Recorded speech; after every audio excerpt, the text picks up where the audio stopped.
Welcome everybody to another TDC Today Show USA, where the disability is headquartered in Toronto, Ontario, Canada. Looking to bring it across the United States here, and all about the media, television, radio, and for everybody, especially with people with disabilities, and some different things going on. But we have some great guests today, and one of them has been on before, but we have a couple sort of newbies today. But our first one, our first one is from Hawaii, who I think we met through Mariana, who's just got on here, just got connected to audio. So I think at first I'm going to bring in Marianne here. Marianne is a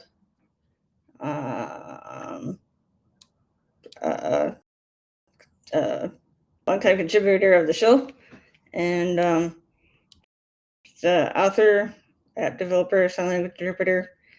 So Marianne, might come in here and say a little bit about briefly what you do, who you are, what you do, and the guests you brought on today with you.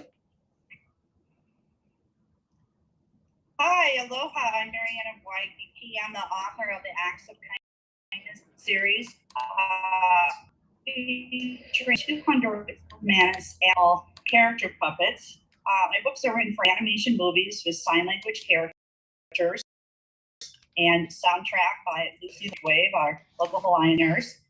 And I am currently working with my writer, Suzanne Sims, for our third storybook called Cool Acts of Kindness for Climate Change, featuring Waterflow, the whale. And we are highlighting Liam McLaughlin and his organization, Clean Water Foundation, where he brings filters to worldwide schools and clinics to 35 countries worldwide. He's been recognized by the United Nations for his noble work, as well as the Bill Gates Foundation for a 5th year in a row award. They're doing a photo shoot with him. He's going to be fundraising for filters for the Hopi Navajo Desert in Sedona, Arizona in September. So we got a lot of exciting events and special guests that are bringing their hard work to the world to raise and to the world. So I want your next guest to come on board and tell us who you are, how we met, and what kind of exciting things are you doing to heal this planet? Marianne and everybody, it's so nice to be here. I just had to tweak my schedule a little bit. My lovely husband is taking care of some things. I don't even think I need to move the bike. We just had somebody show up. How's that for divine intervention? So, I have a little different take on the word disability, because just in my experience of studying the human soul for the last 15 years, the soul is genderless. It doesn't have a race. It doesn't have, a soul is a different, it's just completely different as far as how we perceive it on a human level. And so I look at a soul as having an experience through being human. Even though the soul is a human soul, it's an experience. So each one of us is choosing, to have a different experience, even though there really is very little separation between us.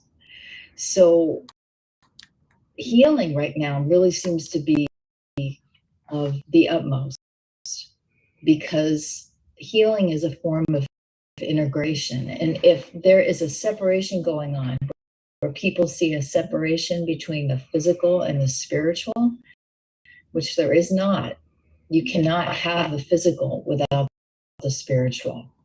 It's just when you can only perceive 5 dimensions and you can only perceive a very small, narrow, visible spectrum and hear a very, very small spectrum, then it's easy to get myopic and not really be able to see past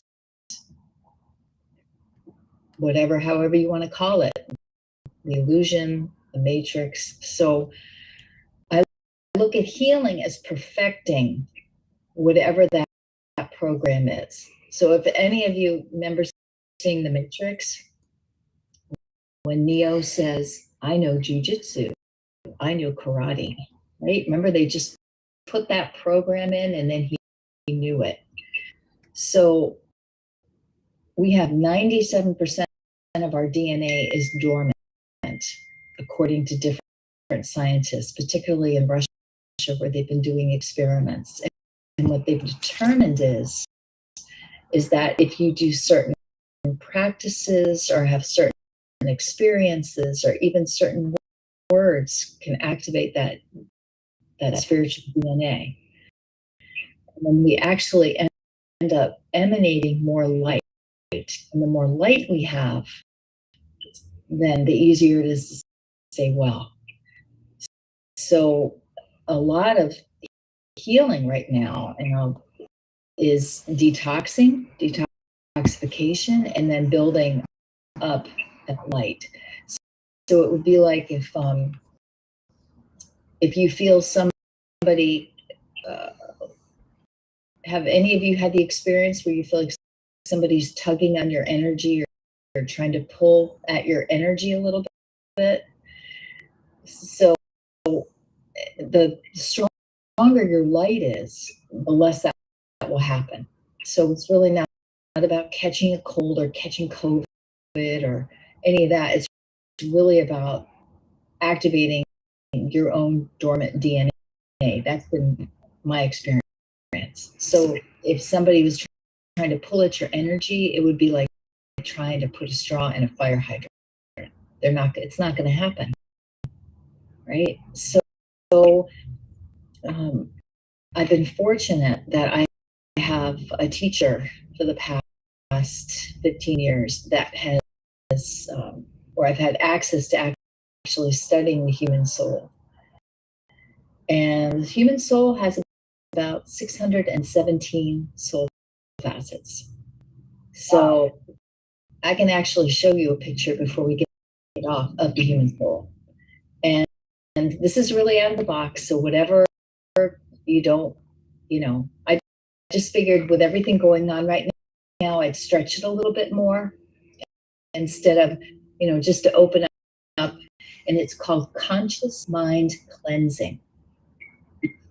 And it was developed by a psychiatrist who found that this was literally saving lives. So if 95% of our choices are made in our subconscious mind is very literal. So if you can get in there and access and clean out the subconscious mind, then the choices we make in the conscious mind are much more of what we, other than the habit of what we're used to be able to clean up the subconscious mind. One audio download on Tiber.com, and that one is actually, I don't know, they have 50% off sales a lot, but also on that website is a tool that is free. It's called the Miracle Prayer. You just go on the website, go to the audio downloads, look for the Miracle Prayer. They have different audio downloads, but one of them is free. And just playing that in the background is incredible. So the Miracle Prayer is a 2,800-year-old prayer. It's originally called the Anabakoach, and Life Magazine did an article on this prayer. many years ago in the 90s, and they found that people who either memorized it or heard it literally were having real deal miracles happen. One person had a new engine just show up in their car. Another person, just somebody in white, showed up and stopped a mugging. It's having access to what we call the primordial world. So I look at miracles as proof of the primordial world stepping into our smaller world here on Earth. And I know people who have been cured of cancer by just learning that prayer and reciting it. So I recite it every day. If I see an ambulance driving by, I recite the prayer. If I see an animal that needs, attention on the side of the road or it has even passed, then I will place my hands on that animal and say the prayer. So I wanted to share those tools because they're really accessible and easy. So what I'm focusing on right now, because people are coming to me for these things, is one is I offer a course called the Living Soul Spiritual Development Course. This is not for everybody. It's a 2-year program. And essentially it is a combination of detoxification on a very deep spiritual level, and also building the Dharma and working with solar practices, fasting, and all of these tools come together. If you are successful, you have what's called the vision of 4. And the vision of 4 is a real vision. So a real vision is something that happens if your eyes are open or if they're closed. And the vision of 4, it kind of looks like a solar cross, and it just floats in the air, or it can be in different, people have had different experiences. But once you have that experience, it means that you have all of your soul fast back, which means that all of the traumas that affected your soul have been cleared, integrated in. You also have this experience, which is telling you that you have reached the first stage of enlightenment. And that's a word we hear of monks and people who live in caves. But the truth is, we can have this experience living in the Western world. And when you have the first stage of inner enlightenment, what happens is you activate what's called your body of light. We talked about that briefly with the dormant spiritual DNA. And you begin the process of outer enlightenment. And the real gift to having this experience is you don't have to come back to this realm. You have raised your vibration high enough that the Creator recognizes you, and you become what's called a divine conscious soul. And so the beauty of that, not that I don't love being here, I think we're here for a purpose, but reincarnation is a bit of a trap, because what happens is if you believe in reincarnation, then, when you leave your body, then often what happens is if you haven't raised your consciousness to a certain level, whatever is familiar to you, whatever you're used to, you will have to go back there and try again. So what we want to do in this lifetime, and we're seeing two distinct different groups of people right now in the world making the choice of whether they want to and come back, start again, or if they are trying to raise their vibration because they can feel something else is being offered to them, even if they don't understand it. So this is why the miracle prayer is so important. It's one of the fastest ways I know to be able to raise your vibration. So that program it's wonderful. We have an amazing Living Soul family. We meet once a month on Zoom, and the work is done individually, lessons. There's 17 lessons. So that's probably the highest level of work that I'm doing right now as far as programs. But I'm doing my sound healing, and that's been a wonderful door for people to be open if they have a health issue. And then probably what I want to share here in more detail is a spiritual cleanse, what that is. Do I have 1 more minute to share what a spiritual cleanse is? Oh, yes, absolutely. Please tell us more. Yes, as much time as you'd like here, and it's been enveloped here, is joining us here. She's a sound healer. I actually met her at the university and through a great friend, Marcia Joyner from the Chamber of Commerce, Persons with Disabilities, who introduced us. We did some healing events on the island of Oahu, so more healing. I love the sound vibrations. I listen to frequencies, the ultimate sound bath. Please share more of your gifts to the world today. Oh, thank you, Marianne. Well, it's really the human soul is really my passion. You know, it really is. We don't talk about it enough. We don't understand it enough. And it's really our greatest gift is our soul. So spiritual cleanse is essentially, we all take a shower every day and hopefully brush our teeth. But a spiritual cleanse is basically cleaning your bioenergetic field. Because if your field starts to get things in it, you can actually see, if you look at somebody's field or aura, you can see a cold about 2 feet out before, let's say 2 weeks out, maybe 2 feet out, but it would take about 2 weeks for that cold to enter the body. So when you keep the field clean, you really do mitigate getting sick. Or having negative things happen to you. So a lot of times when things happen to people, it's because they're attracting those things based on what's in their field. So a spiritual cleanse cleans out the bioenergetic field, and it also cleans out the physical body. So a lot of people are coming to me right now. The spiritual cleanse is kind of go in waves.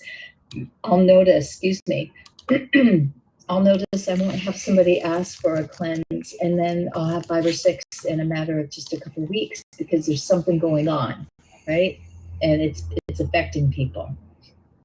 So a cleanse it's a 90-day process.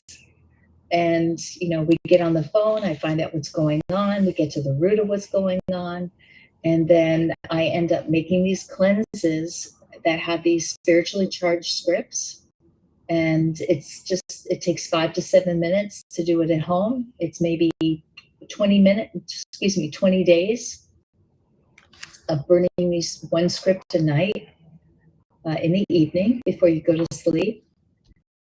And, it's basically a healing ritual. And after the 20 days, then, you also have a charged laminated script, and then you charge the water once a day, drink the water, continue the cleanse. So, but I find that if people are going through a divorce, lost a job, health issues, anything where they feel like they need that extra boost, then often it's the cleanse that they will, that they request. So, and these are things I normally don't advertise. Normally people will come to me because I have music and I do sound healing. So, but I wanted to mention them because they're out of the box, and we're living in a world that's really out of the box right now. What happened in Lahaina is, it's been heartbreaking to hear the stories of what people are going through. And I've been trying to figure out what I can do from here, on a healing level, because there's so much trauma happening with people. So the last thing I wanted to share is not so out of the box. I have an album called Mikael that was in a scientific study in the UK a few years ago, and it was determined that if you listen to the album for 20 minutes, it increases red blood cell production 18 times. So red blood cell production, and how they did this study is they took a tube of blood and they placed it in a room, soundproof, and then they took the same, another tube of blood from the same person, placed it in another room, and then they played different music. And then they counted the blood cells after 20 minutes.